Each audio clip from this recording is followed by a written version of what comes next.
Bom, vamos tentar o 28 aqui. Vamos lá.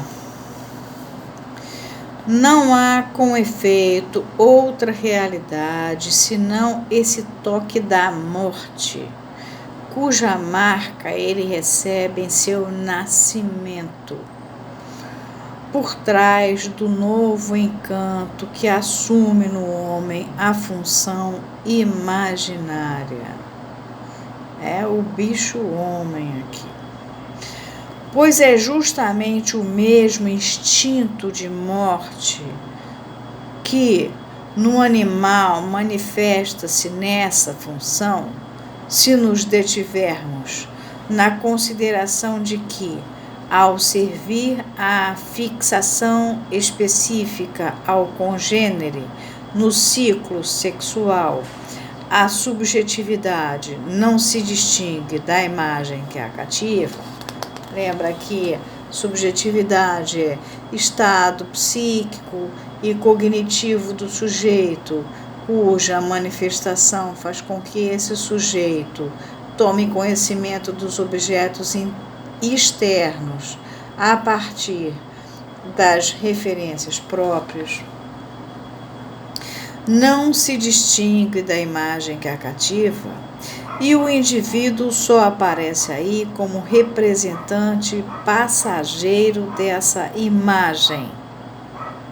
Qual imagem? Que a cativa. Como passagem dessa imagem representada para a vida. Somente ao homem, essa imagem revela sua significação mortal e de morte ao mesmo tempo que existe.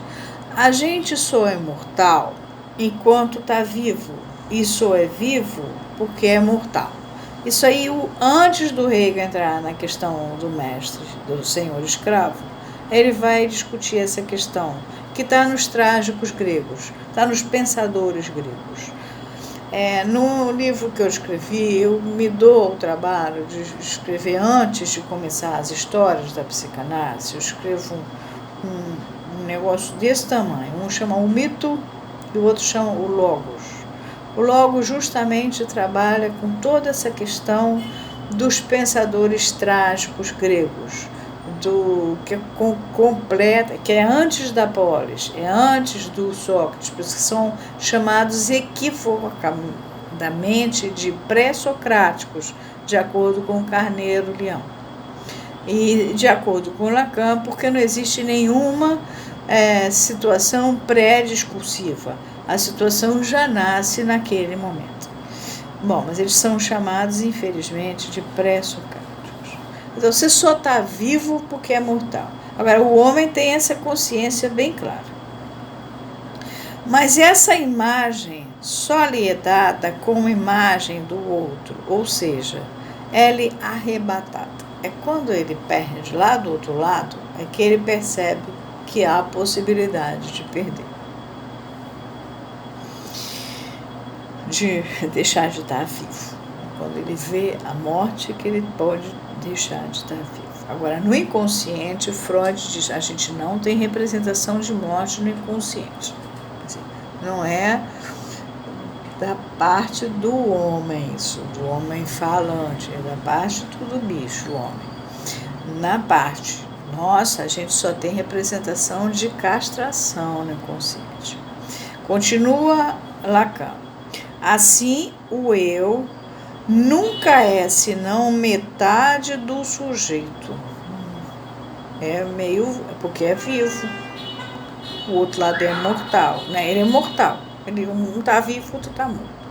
E é ainda aquela que ele perde ao encontrá-la. A cada vez que uma tique vem e faz você mudar a sua vida de alguma maneira, as coisas se desorganizam, você tem essa sensação de evanescência do ser, de se perder. Compreende-se, pois, que faça questão dela e procure conservá-la em tudo o que parece reproduzi-la nele mesmo ou no outro, que lhe ofereça como efígie a semelhança. semelhança. A, a efígie é aquele negócio que tem na moeda, né? Aquele retrato de pessoa que fica na moeda, na medalha. Mas, enfim, é a individualidade, a personalidade, o vulto. Vocês veem na rede, as pessoas se identificam o tempo todo. Eu também tenho isso, eu também tenho aquilo. A internet é um presente para quem quer aprender psicanálise, porque o tempo inteiro as pessoas estão se movimentando, os psiquismos estão ali a 1000 por hora, fazendo exatamente isso aqui. Agora, eu não sei se vocês estão percebendo que essa parte é absurdamente teórica, não tem o imaginário institucional aqui em questão. Aqui é teoria, ou seja, é real e simbólico aqui. Não é imaginário com real. Aqui nós não estamos lidando se os analistas da EPA estão brigando ou não. Aqui Lacan está explicando é a teoria, o Freud. Continuando, desmistificando o sentido do que a teoria chama de identificações primárias. Digamos que o sujeito sempre impõe ao outro, na diversidade radical dos modos de relação, que vão desde a invocação da fala até a simpatia mais imediata, uma forma imaginária que leva o selo ou os selos sobrepostos das experiências de impotência, e que essa forma se modelou no sujeito, e essa forma não é outra senão o eu. Então, saindo desse papo de identificações primárias, o que a gente tem é um modelo que foi sendo construído e que não é nada mais, nada menos do que o eu.